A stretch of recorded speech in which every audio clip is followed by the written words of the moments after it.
प्रिय विद्यार्थियों, आज का हमारा सर्वाधिक महत्वपूर्ण विषय है मगध साम्राज्यवाद का उदय। 6ठी शताब्दी ईसा पूर्व से लेकर के 4ठी शताब्दी ईसा पूर्व तक प्राचीन भारतीय इतिहास की सर्वाधिक महत्वपूर्ण घटना में से एक घटना थी मगध साम्राज्यवाद का उदय या मगध का उदय। अंगुत्तर निकाय तथा भगवती सूत्र में जिन 16 महाजनपदों का उल्लेख किया गया था उनमें से एक महाजनपद मगध भी था, लेकिन उसने अपनी परिस्थितियों का लाभ उठाया और इन अन्य महाजनपदों को पीछे छोड़ते हुए मगध साम्राज्यवाद की स्थापना की।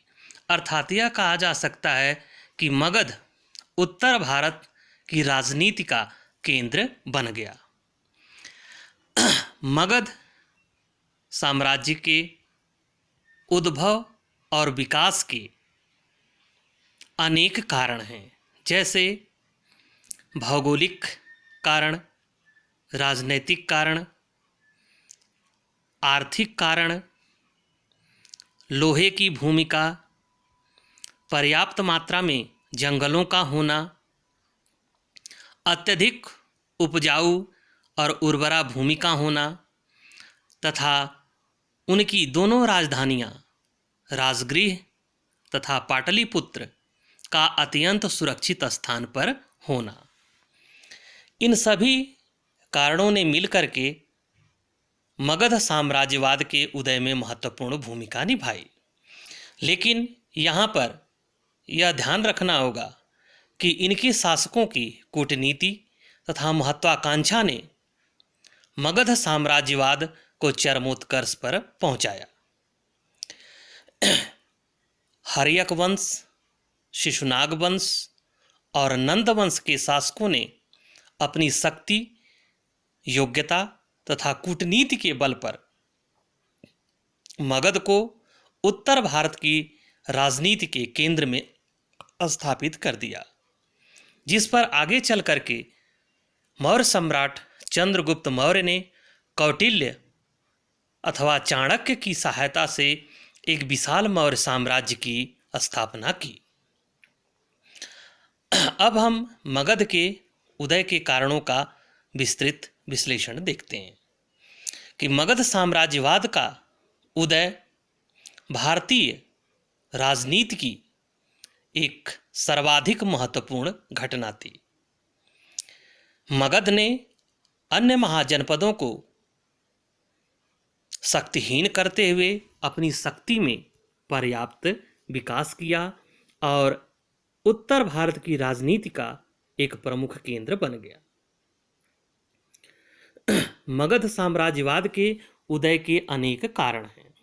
इन कारणों को हम एक एक करके देखते हैं कि इन कारणों ने कैसे मगध साम्राज्यवाद के उदय में अपनी महत्वपूर्ण भूमिका निभाई। नंबर 1, भौगोलिक कारण या भौगोलिक परिस्थिति।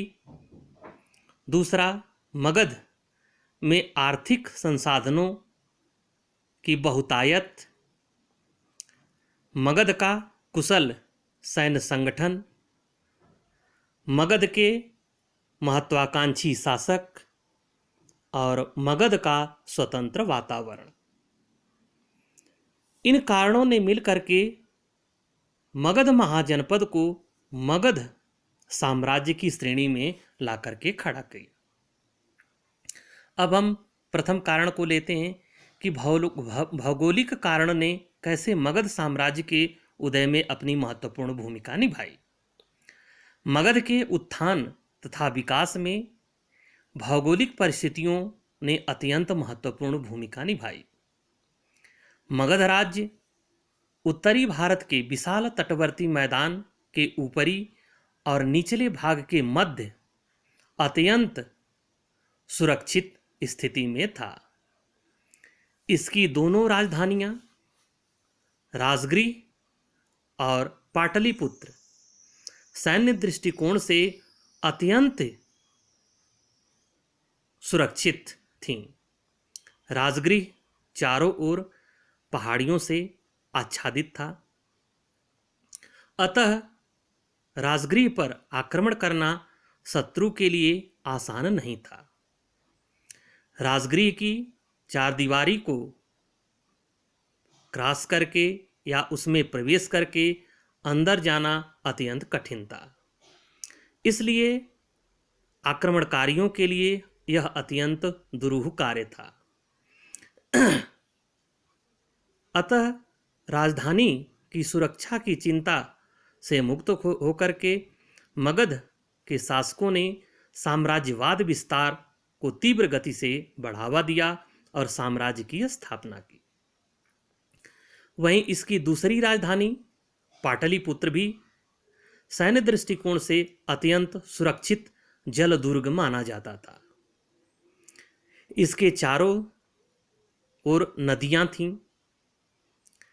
पाटलिपुत्र गंगा, गंडक और सोन के मुहाने पर अवस्थित था। सरयू और पुनपुन नदियां भी पाटलिपुत्र के आसपास प्रवाहित होती थीं।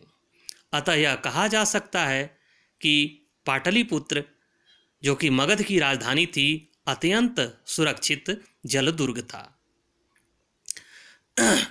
उत्तरी और पश्चिमी दिशा में सोन और गंगा नदी तथा दक्षिण पूर्वी दिशा में पुनपुन नदी इसकी रखवाली करती थी। इन नदियों को पार करना तथा पाटलिपुत्र पर आक्रमण करना किसी भी शत्रु के लिए अत्यंत दुष्कर कार्य था।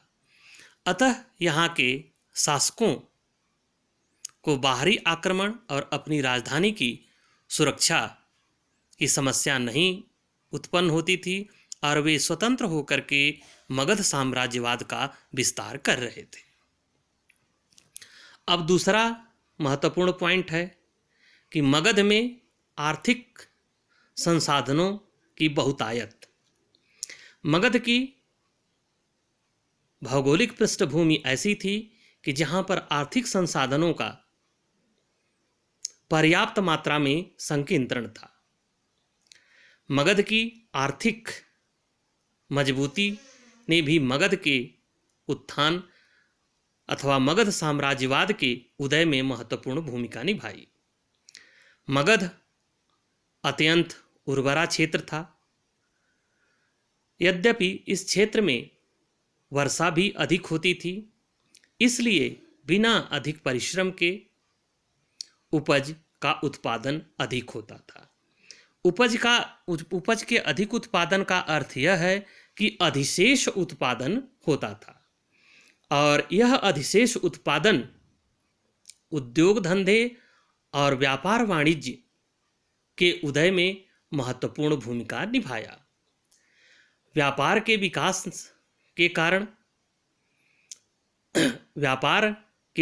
के कारण नगरों का उदय हुआ और व्यापार के विकास में नदियों ने अत्यंत महत्वपूर्ण भूमिका निभाई। उद्योग धंधों के उदय विकास के साथ ही साथ 6ठी शताब्दी ईसा पूर्व में नगरीकरण अर्थात द्वितीय नगरीकरण हुआ, नगरों का उदय हुआ, सिक्कों का प्रचलन हुआ और राज्य को भी इस आर्थिक संपन्नता में हिस्सा मिला। राज्य अब अनेक प्रकार के कर वसूल करने लगा था, जिसके कारण उसकी आर्थिक स्थिति और मजबूत हो गई थी। अब जब आर्थिक स्थिति मजबूत हो गई, तब उन मगध के शासकों ने एक विशाल सेना का निर्माण किया। विशाल सैन्य सेना के बल पर ही इन्होंने अपने आसपास के छोटे छोटे महाजनपदों को विजित करके फिर आगे बढ़कर के मगध साम्राज्यवाद की स्थापना किया। क्योंकि ये कहा जाता है कि जब राज्य आर्थिक दृष्टिकोण से मजबूत होता है तो वह कुछ भी कर सकता है। तो उस समय साम्राज्यवाद के विकास के लिए, साम्राज्यवाद स्थापित करने के लिए सेना की अत्यंत महत्वपूर्ण भूमिका थी। अतः जब ये आर्थिक रूप से मजबूत हो गए, तब इन लोगों ने अपनी सैन्य संगठन पर बल दिया और सेना को मजबूत बनाया। मगध का अब तीसरा महत्वपूर्ण पॉइंट है मगध का कुशल सैन्य संगठन तथा कुशल नेतृत्व। मगध के शासकों ने सैन्य संगठन के दृष्टिकोण से अत्यंत महत्वपूर्ण भूमिका निभाई। अभी तक युद्ध में घोड़ों का बहुतायत प्रयोग होता था, लेकिन मगध के आसपास जो प्रकृति की देन थी या उसकी भौगोलिक परिस्थिति थी, पर्याप्त मात्रा में जंगल थे और उन जंगलों में बहुत अधिक मात्रा में हाथी पाए जाते थे। तो मगध के शासकों ने घोड़ों के स्थान पर घोड़ों के साथ साथ हस्ती सेना अर्थात हाथियों की सेना का भी निर्माण किया और इन हाथियों का अनेक रूपों में उपयोग किया, क्योंकि घोड़े केवल मैदान में या पहाड़ी रास्तों में ही चल सकते थे, लेकिन हाथी जो था वह दलदल में भी चल सकता था। हाथियों से दुर्ग को नष्ट करने में या तोड़ने में मदद ली जाती थी और इस दृष्टिकोण से मगध भाग्यशाली था कि मगध के आसपास के जंगलों में हाथियों की पर्याप्त मात्रा थी। इन हाथियों के बल पर ही मगध ने एक विशाल साम्राज्य स्थापित किया, क्योंकि अन्य जो समकालीन राज्य थे उनके पास हस्ती सेना या गज सेना नहीं थी। इसके अलावा मगध के आसपास के क्षेत्रों में लोहे की पर्याप्त खानें थीं। मगध के शासकों ने लोहों का प्रयोग अधिकाधिक शस्त्र निर्माण के लिए किया, क्योंकि अभी तक तो परंपरागत रूप से युद्ध लड़े जाते थे, लेकिन मगध के शासकों ने अस्त्र शस्त्र के निर्माण में लोहे का प्रयोग किया, जो कि अत्यंत घातक होता था। अब लोहे यानी कि लोहा केवल मगध राज्य में ही पाया जाता था। थोड़ा बहुत अवंती यानी उज्जैनी वाला जो एरिया है वहाँ पे पाया जाता था, अदरवाइज लोहे की खानें मगध में ही पाई जाती थी। अब तो खैर बिहार झारखंड में चली गई, नहीं तो उस दौरान पूरा का पूरा बिहार था और बिहार में लोहे की पर्याप्त खानें थीं और इनसे प्राप्त लोहे का प्रयोग मगध के शासक अस्त्र शस्त्र निर्माण में करते थे। अतः वे मगध की सेना को नए अस्त्र शस्त्रों से सुसज्जित किया तथा शत्रु सेना पर घातक प्रहार करके इन लोगों ने उन राज्यों को पराजित किया और मगध साम्राज्य में मिला लिया। अतः यह कहा जा सकता है कि मगध का सैन्य संगठन और वहाँ के शासकों की अभिरुचि ने मगध की सेना को मजबूत बनाया और साथ ही साथ प्राकृतिक संसाधनों ने भी मगध की सेना को मजबूत बनाया। फिर मगध के साम्राज्यवाद के उदय में वहाँ के शासकों का भी अत्यंत महत्वपूर्ण योगदान है, क्योंकि यदि शासक प्रतिभाशाली नहीं होगा, उत्साही नहीं होगा, कूटनीतिक नहीं होगा, दूरदर्शी नहीं होगा, महत्वाकांक्षी नहीं होगा, तो किसी भी राज्य का विस्तार नहीं हो सकता है। अतः मगध के साम्राज्यवाद के विकास में वहाँ के शासकों की अत्यंत महत्वपूर्ण भूमिका हुई। मगध में एक से बढ़कर एक शक्तिशाली शासक हुए, जिन्होंने सैन्य बल और कूटनीतिक दूरदर्शिता के आधार पर मगध की भौगोलिक सीमा का पर्याप्त विस्तार किया। मगध साम्राज्य की नींव बिंबिसार और अजातशत्रु जैसे सेना नायकों और नीति निपुण शासकों ने रखी थी। अपने उद्देश्यों की पूर्ति के लिए ये शासक उचित और अनुचित कोई भी मार्ग अपनाने को तैयार थे और बाद में शिशुनाग और महापद्मनंद जैसे प्रतापी और योग्य शासकों ने मगध की सीमा का सर्वाधिक विस्तार किया और मगध से प्रारंभ करके उन्होंने कंधार की सीमा तक मगध साम्राज्य का विस्तार किया। फिर है मगध का स्वतंत्र वातावरण। मगध का वातावरण अत्यंत स्वतंत्र था।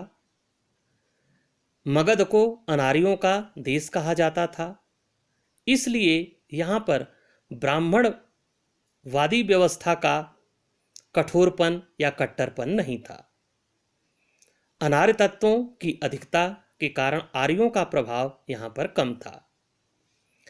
यहाँ के लोगों में विकास की प्रवृत्ति और उत्साह अन्य राज्यों की तुलना में अधिक था, जो बहुत दिनों से आर्यों के प्रभाव में थे।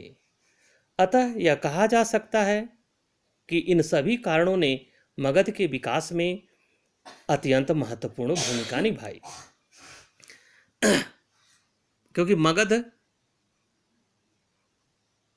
एक छोटे से महाजनपद की स्थिति से उठकर के साम्राज्यवाद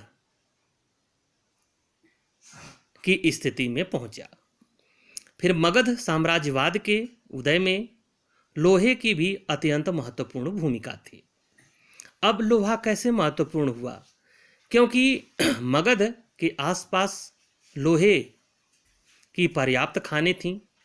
लोहा की खोज होने के पश्चात सर्वप्रथम कृषि उपकरणों का निर्माण किया गया और कृषि उपकरणों के निर्माण के साथ ही साथ जमीन की, क्योंकि पहले लकड़ी की फाल का प्रयोग किया जाता था, लेकिन जब लोहे का प्रयोग प्रारंभ हुआ तो उसमें लोहे के फाल का प्रयोग किया जाने लगा, जिससे जमीन की अच्छे से खुदाई होती थी और खुदाई होने के पश्चात जमीन अत्यधिक उर्वरा हो जाती थी और अत्यधिक उर्वर होने के पश्चात फसल अधिक मात्रा में उत्पादित होने लगी, अर्थात अधिशेष उत्पादन हुआ। और जब अधिशेष उत्पादन हुआ तो उसने वहाँ के लोगों की आर्थिक स्थिति को मजबूत बनाया। जब लोगों की आर्थिक स्थिति मजबूत हुई तो राज्य की आर्थिक स्थिति मजबूत हुई। अब अधिशेष उत्पादन के कारण व्यापार और वाणिज्य को बढ़ावा मिला। जब व्यापार और वाणिज्य को बढ़ावा मिला तो नगरों का उदय हुआ। जब नगरों का उदय हुआ तो राज्य को टैक्स मिलना शुरू हो गया, जिसके कारण राज्य की आर्थिक स्थिति मजबूत हो गई।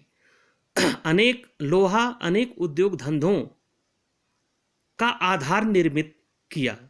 साथ ही साथ लोहे की जो सर्वाधिक महत्वपूर्ण भूमिका मानी जाती है वह सेना को अस्त्र शस्त्रों से सुसज्जित करने में, क्योंकि अभी तक परंपरागत हथियारों का प्रयोग होता था, लेकिन मगध के शासकों ने लोहे के अस्त्र शस्त्र का प्रयोग किया, लोहे के हथियारों का प्रयोग किया, जिसके कारण वे अपने शत्रु पर ज़्यादा प्रभावी हो जाते थे। अतः यह कहा जा सकता है कि लोहे की भूमिका ने भी मगध साम्राज्यवाद के उदय में एक महत्वपूर्ण भूमिका निभाई। अतः कहा जा सकता है कि मगध साम्राज्यवाद के उदय में कोई एक कारण जिम्मेदार नहीं था, बल्कि अनेक कारण जिम्मेदार थे, जैसे भौगोलिक परिस्थितियां मगध के पक्ष में होना, मगध में आर्थिक संसाधनों की बहुलता का होना, मगध का कुशल सैन्य संगठन होना, मगध के शासकों का महत्वाकांक्षी होना, मगध का स्वतंत्र वातावरण और मगध में लोहे की खानों का पाया जाना। इन सभी सम्मिलित कारणों ने मगध साम्राज्यवाद का उद्भव और विकास किया और मगध को एक विशाल साम्राज्य के रूप में स्थापित किया। Thank you.